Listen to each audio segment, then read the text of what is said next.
homem possui em si a força de progredir, ou o progresso não é senão o produto de um ensinamento? O progresso, sendo uma condição da natureza humana, não está ao alcance de ninguém a ele se opor.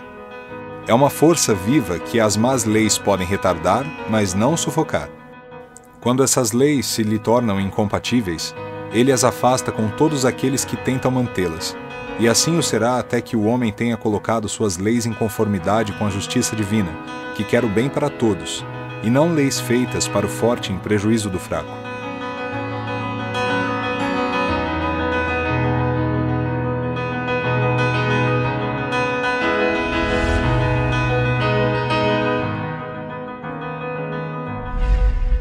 A grande contribuição que o Espiritismo oferece para a humanidade é ter apresentado uma síntese cultural incomparável. Nós sabemos as contribuições que a medicina, que a astronomia, que a química e qualquer outra área, qualquer outro ramo do conhecimento humano pode oferecer para a sociedade, justamente porque nós entendemos qual o papel dessas diferentes atividades, dessas diferentes ciências, dessas diferentes iniciativas do conhecimento humano. O Espiritismo, nesse aspecto, se encaixa perfeitamente em qualquer outro ramo do conhecimento humano, atua como qualquer ramo do conhecimento humano. Allan Kardec, estruturando o pensamento espírita, pôde juntar esse conhecimento que fora necessariamente fragmentado para que a humanidade pudesse avançar em função de uma teologia dominante que impedia o homem de poder fazer voos filosóficos no âmbito da pesquisa, da ciência, ficava amordaçado, por assim dizer, por uma visão religiosa tacanha, ditatorial. Essa ruptura ensejou que a humanidade pudesse avançar. Eu queria mostrar essas afirmativas de Kardec, que estão aqui na Gênese. Ele diz o seguinte, no item 14, no capítulo 1. Como meio de elaboração, o Espiritismo procede exatamente da mesma forma que as ciências positivas, aplicando o método experimental. Ele diz em seguida, no item 16, que a ciência sem o Espiritismo se acha na impossibilidade de explicar certos fenômenos só pelas leis da matéria. Ao Espiritismo sem a ciência faltariam apoio e comprovação. E se o Espiritismo tivesse vindo antes das descobertas científicas, teria abortado como tudo quanto surge antes do tempo. A proposta espírita vem justamente fazer o quê? Começa, Livro dos Espíritos, lá no frontispício, filosofia espiritualista. Questionamento filosófico da realidade espiritual é um negócio totalmente diferente. Uma proposta inusitada. E a proposta de questionar a realidade, tá? Usando o quê? A lógica. Então, pensa bem, tem lógica a existência espiritual? Tem. Então, é uma hipótese que a gente pode trabalhar? Sim. Mas se falhar, é para você abandonar. E tem bases científicas, que são um fenômeno. Não é só para você aceitar, você tem que testar. Lembra a proposta de Kardec? No livro dos médiuns, Espiritismo Experimental, testa. Tem um capítulo das fraudes e mistificações, como você testar o fenômeno para ver se é autêntico, se não é, quais as perguntas você tem que fazer, e propõe que o espírita não acredite em nada. Tá? Não é porque diz que é um espírito, você tem que acreditar. Pelo contrário, quanto mais você duvidar, maior probabilidade de você acertar. Então, o que isso está passando para a gente? O que Kardec está querendo dizer? Que, ao ter contato com os fenômenos espíritas, as mesas girantes e depois o contato com os vários tipos de fenômenos mediúnicos, Kardec buscou aplicar, desenvolver métodos, maneiras de se justificar, de se verificar aquela informação toda nova a respeito da existência da alma, da sobrevivência da alma, da comunicação com os espíritos. Se o espiritismo tivesse surgido muitos séculos antes, talvez ele teria sido abortado porque a gente não teria esse critério de definição de conhecimento para poder entender, para poder valorizar o esforço do Kardec na codificação espírita. Então, segundo o Espiritismo, o que nós somos? Somos espíritos encarnados. Ali, entre parênteses, 134, a questão que afirma isso, no Livro dos Espíritos. Mas o que é um espírito? Espíritos são seres inteligentes da criação. Somos criados por Deus e somos inteligentes. O que mais? O espírito, então, é criado por Deus, simples e ignorante. Todos nós temos, então, o mesmo começo, ninguém teve privilégio nenhum.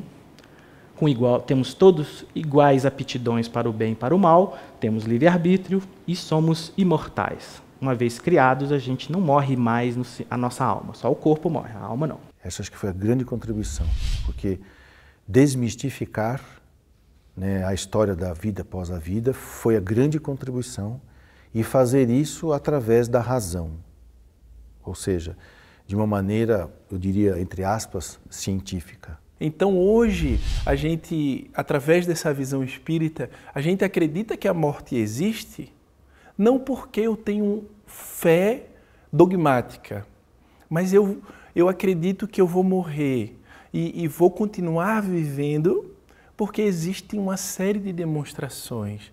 Não é só mais o meu coração que diz, olha, a vida espiritual, a reencarnação, a pluralidade das existências e Deus existe. Mas é a minha mente racional que também se associa ao coração, e essa eu acho que foi a grande contribuição do Espiritismo para nos dar força a nos associarmos ao amor e a cada dia buscar nos transformar, crescer e melhorar os nossos erros e encará-los como aprendizado e crescimento. Kardec destaca o propósito do Espiritismo, que é a regeneração da humanidade através do progresso moral de cada um de nós.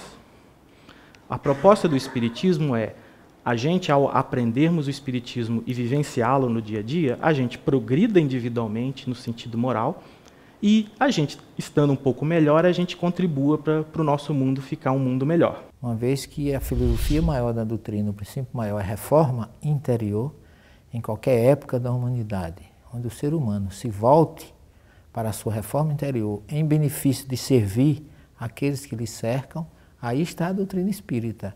Portanto, é uma doutrina que, mesmo tendo sido codificada por Kardec há 156 anos, ela continua atuante desde o princípio, se você analisar e observar os seus postulados principais de reforma interior, lei de causa e efeito, reencarnação, imortalidade da alma, Deus como causa suprema e primeira de todas as coisas, você vai observar que tudo isso já existia.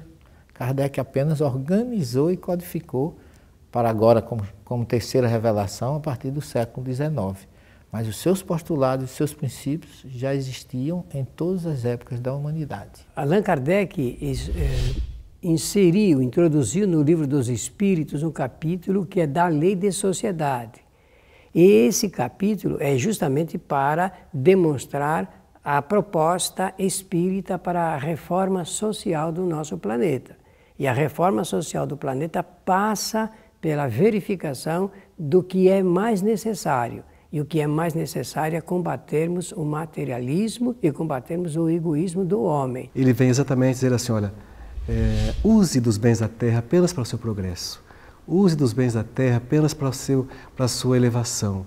Distribua o seu amor, cresça, né, com tudo. E uma coisa interessante também é assim, estamos em momentos de dor, naturalmente, para o processo de mudanças. E ele vem não apenas abrandar nossas dores, mas esclarecer. Nós começamos então a entender o porquê sofremos, o porquê estamos em determinado estágio também de evolução. E isso nos torna mais fortes e querendo realmente vencer a nós mesmos. Mas mais ainda, eles nos convocam à responsabilidade pelos nossos atos. Bom, a vida continua. Se a vida continua, eu tenho que observar aquilo, a minha vida tem um significado, né? Eu existo por um motivo, então se esse significado existe, eu vou olhar para a minha vida de forma mais, meio que seguindo o conselho de Jesus, olha, ama a Deus, ama o próximo, ama a ti mesmo, porque nada termina. Garantem os espíritos que nós somos quase sempre os artífices da nossa própria felicidade, não depende dos outros.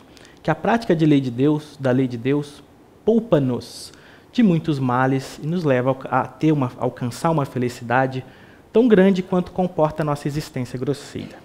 Então, é possível ser feliz ainda encarnado? É possível, desde que a gente observe a prática da lei de Deus. Não queira mais do que a vida de fato pode nos oferecido. Para os bons, a felicidade de conhecerem todas as coisas, não experimentam necessidades da vida material, não têm o apego, né, às coisas materiais. O amor que os une é fonte de suprema felicidade, felicidade de fazer o bem e outras coisas que a gente nem imagina, porque a gente não está lá ainda, né? Nossa meta é chegar lá. Para os maus, invejam o que lhes faltam para serem felizes, raiva, ciúme, ansiedade indefinível, desejam os gozos, os prazeres, mas não nos podem satisfazer, e isso os tortura bastante. Isso é fonte de sofrimento. Nós precisamos vivenciar esses pontos. São pontos importantes para a mudança do nosso planeta. Eu penso até que será um motivo de uma grande revolução cultural quando nós tivermos a capacidade de entender e vivenciar cada um desses itens que Allan Kardec traduziu a partir do Livro dos Espíritos, passando para um capítulo especial do livro chamado A Gênese, e que nós sugerimos a todos que leiam para entenderem o que realmente de proposta o Espiritismo faz para essa grande revolução cultural e social.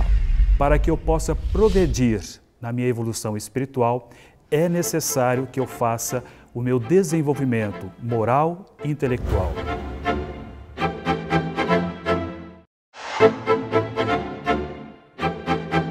Como o Espiritismo pode ajudar o homem na sua trajetória existencial? Durante a sua jornada na Terra, o homem que sabe e que tem consciência, mesmo que ele não compreenda totalmente, e nem aceite totalmente, mas que ele sabe que existe vida após a vida, transforma as relações humanas, totalmente.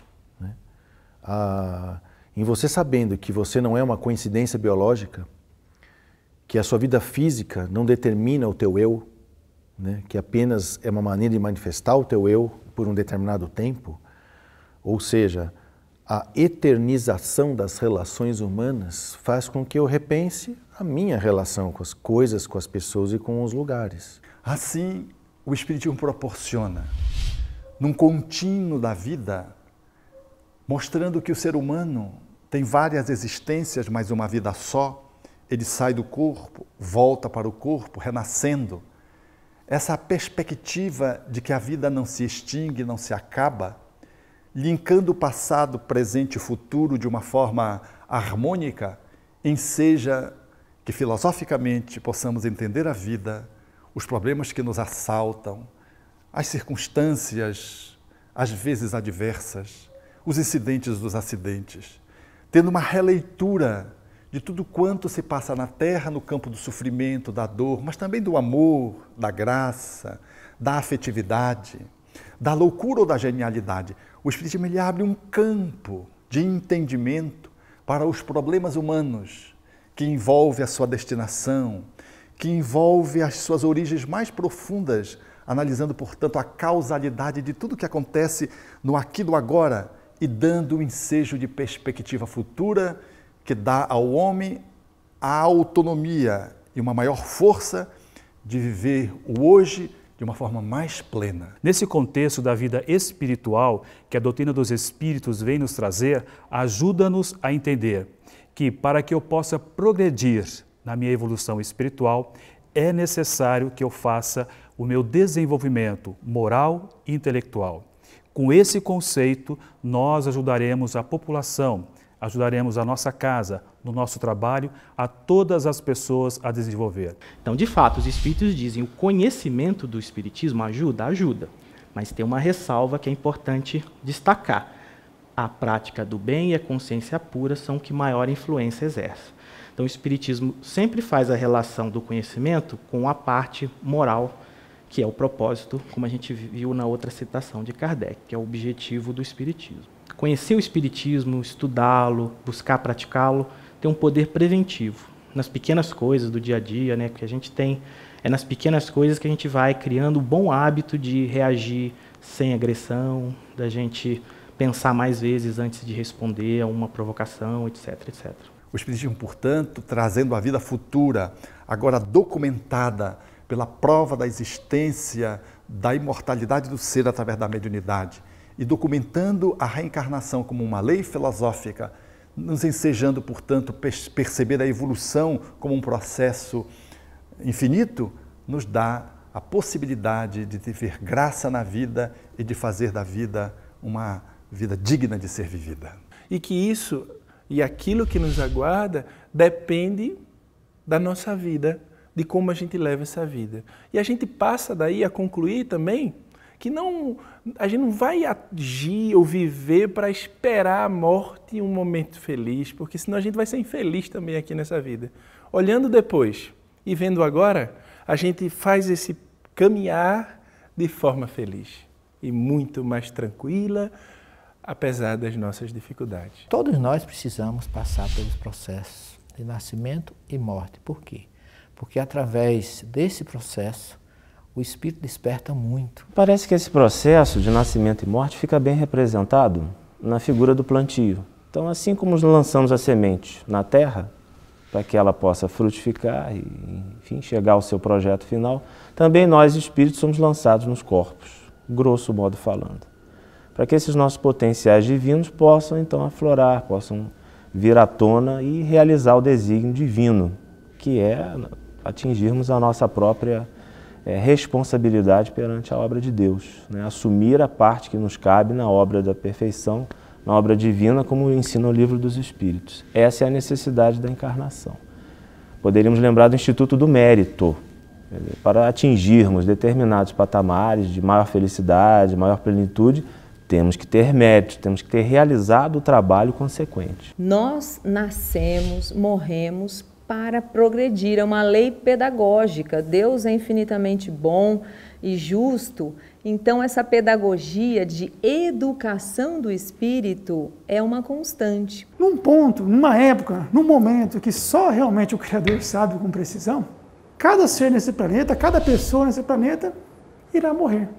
Mas a morte não significa o fim da vida. A morte existe, sem dúvida nenhuma. A todo momento as pessoas, os seres vivos estão morrendo. Mas isso não significa que a sua essência, o que nós somos de verdade, irá se acabar. Da mesma forma que esse corpo biológico, que essa grande máquina feita de átomos e moléculas e tecidos, enfim, as ciências humanas, a química, a biologia, a medicina tem muito a contribuir para entender o papel desse organismo, mas um dia ele certamente irá se acabar e nós iremos continuar.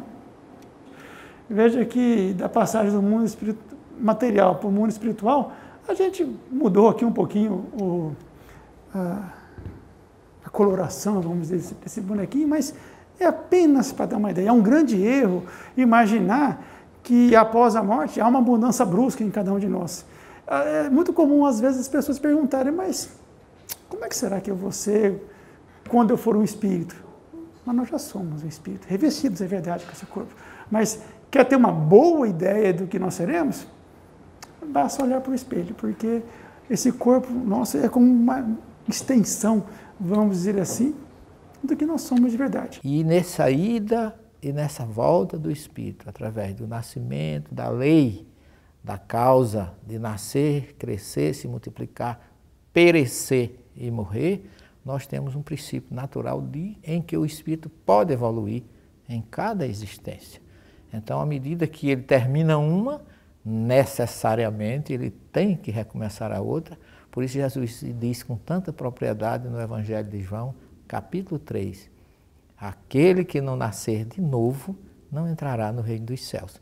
Daí esse renascimento, esse nascimento uma segunda vez, é um princípio básico do ser humano para a evolução, que é a lei do progresso da humanidade. A vida em sociedade, ela é a mola mestra para o nosso desenvolvimento espiritual.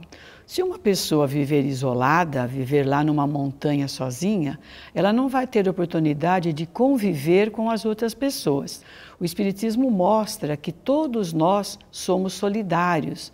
Nós precisamos da convivência para que a fraternidade seja exercida, o egoísmo seja combatido, o amor, na verdade, possa reger a nossa vida. Como saber do nosso egoísmo, do nosso orgulho, da nossa inveja, do nosso ciúme, se não convivendo com o outro?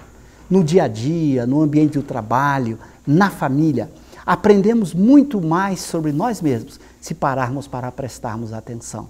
O companheiro de jornada nos mostra a cada passo as emoções que trazemos em nós, a nossa tristeza, o nosso orgulho, a nossa vaidade, se refletem na vida das outras pessoas, fazendo com que a gente passe a observar a si mesmo. O dia que nós aprendermos que nós somos seres, vamos dizer, totalmente integrados uns aos outros, até o livre-arbítrio, por exemplo, nosso, ele não é pleno. Meu livre-arbítrio chega até onde começa o direito do outro. Então, toda vez que eu faço uma escolha, eu afeto a humanidade inteira. A partir do momento em que esse conceito já estiver assim um pouco mais consciente nas pessoas, aí nós vamos estar sempre... É claro que você não vai, vamos dizer, fazer o que os outros queiram para poder agradá-los, mas você vai saber que qualquer decisão que você tome afeta profundamente a vida de outras pessoas. Jesus instruía, né? Aquilo que quereis que vos façam, fazei-o primeiramente aos demais. Aí está toda a lei e os profetas. Então, esse princípio de reciprocidade é a antessala da boa convivência. Porque você não vai, evidentemente, querer receber dos demais o mal. Não gostaria que fosse feito para você, não faça igualmente para os outros. Eu acho que isso que seria o princípio essencial para a gente viver bem na sociedade. É a regra áurea de Jesus no seu Evangelho, né? Se nós tivermos um entendimento espiritual do que é a sociedade, certamente nós teremos uma forma de viver mais solidária, mais fraterna, mais disposta, mais disponível para compartilhar as nossas conquistas. E a sociedade, de maneira geral, nos oferece essas condições. Então o Espiritismo diz, olha, tu pode começar a ser feliz agora. Não precisa esperar para amanhã.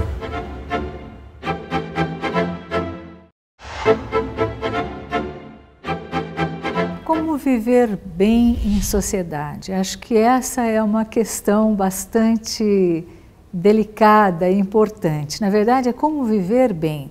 Porque se eu vivo bem, se eu consigo estar bem com a vida, eu acabo tendo uma relação boa com a sociedade, com as pessoas em geral. E o que é viver bem? É conseguir entender as vicissitudes da vida, é aceitar os problemas que a vida nos mostra, porque eles são ferramentas de evolução. Viver bem não é se pretender ter a felicidade plena, até porque Jesus já nos mostra que a felicidade plena não é desse mundo. Mas também não significa que nós temos que ser infelizes. Nós não fomos criados para ser infelizes, para sermos miseráveis, para ter uma vida só de dor e sofrimento. Viver bem é como está lá no Evangelho, o bem sofrer e o mal sofrer. O bem sofrer já nos ensina que mesmo passando por provas, por dificuldades, nós podemos encontrar uma forma de ser felizes. É fundamental a prática daquilo que o Espiritismo chama de caridade. Caridade é benevolência para com todos, fazer o bem para com todas as pessoas. Indulgências para com as imperfeições ou as faltas alheias. Entender que cada um de nós tem suas dificuldades, seus problemas, que somos almas imperfeitas e que precisamos de misericórdia, precisamos que cada um ajude o outro a ser melhor. E perdão das ofensas. Ter a capacidade de impedir que o mal praticado pelo outro se transforme no mal dentro de você. Receber o mal sem que esse mal seja seu. Procurando corrigi-lo pelo bem, pela realização daquilo que você considera o melhor caminho, que é o caminho da felicidade para todos. Se você não se preocupa com aqueles que lhe cercam, você vai acabar atropelando o direito de ir e vir das pessoas sem haver o respeito mútuo, a fraternidade, a vontade de ser útil, a preocupação com o bem-estar do outro. Você não vive bem em sociedade. Naturalmente não existe ainda uma receita, não existe uma fórmula mágica. Sempre estamos lidando com criaturas humanas que têm vontade, que têm temperamento. E essas pessoas vão agir, vão atuar de acordo com a formação moral, com a educação que tiveram, aquela educação doméstica. Logicamente, a doutrina espírita pode auxiliar bastante nesse aspecto de como viver em sociedade, porque o Espiritismo nos ensina exatamente o amor, a reforma interior, a servidão, a necessidade de ser útil àquele que lhe cerca. Então o Evangelho de Jesus é a base da doutrina espírita, não existe espiritismo sem evangelho. Então, se você segue o evangelho, você vai ter realmente a preocupação de servir, de amar, de ser fraterno e ser um servidor de todos, como Jesus nos recomendou, e a doutrina revive isso todos os dias e nos orienta e nos aponta para esta tão inteligente saída. O Espiritismo, por sua vez, mostrando embasadamente e racionalmente a existência da vida espiritual, ele nos dá força racional para dizer para que é que eu vou deixar para ser feliz, para ter uma vida tranquila, para me esforçar para melhorar amanhã e vou viver numa tribulação se eu posso fazer hoje. Só depende de mim. O futuro, para que a gente vai ser um futurista no sentido de esperar o amanhã para depois? Até podemos nos acomodar e esperar o amanhã, mas se o desejo de todos nós, sem exceção, se a gente perguntar a qualquer indivíduo se ele quer ser feliz, todos o desejam. Cada um da sua forma, todos nós aqui encarnados ou desencarnados desejamos ser felizes. Então o Espiritismo diz, olha, tu pode começar a ser feliz agora, não precisa esperar para amanhã. Então essa é a grande chamada do Espiritismo, vamos ser felizes agora. A vida social é a grande oportunidade de desenvolvimento interior de cada um de nós, aproveitando a oportunidade da experiência para mudarmos aquilo que somos. Nosso orgulho, nosso egoísmo, nossa inveja só podem ser enfrentados nessa convivência com o outro. Aprendamos a conviver para crescer e progredir melhor. Esta é a proposta espírita, viver na sociedade para mudar-se em primeiro lugar, contribuindo depois para que a sociedade possa mudar também.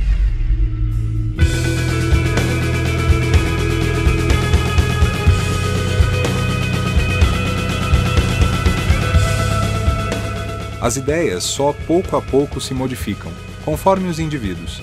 E preciso é que algumas gerações passem para que se apaguem totalmente os vestígios dos velhos hábitos. A transformação, pois, somente com o tempo, gradual e progressivamente, se pode operar. Para cada geração, uma parte do véu se dissipa. O Espiritismo vem rasgá-lo de alto a baixo. Entretanto, conseguisse ele unicamente corrigir num homem um único defeito que fosse, e já o haveria forçado a dar um passo.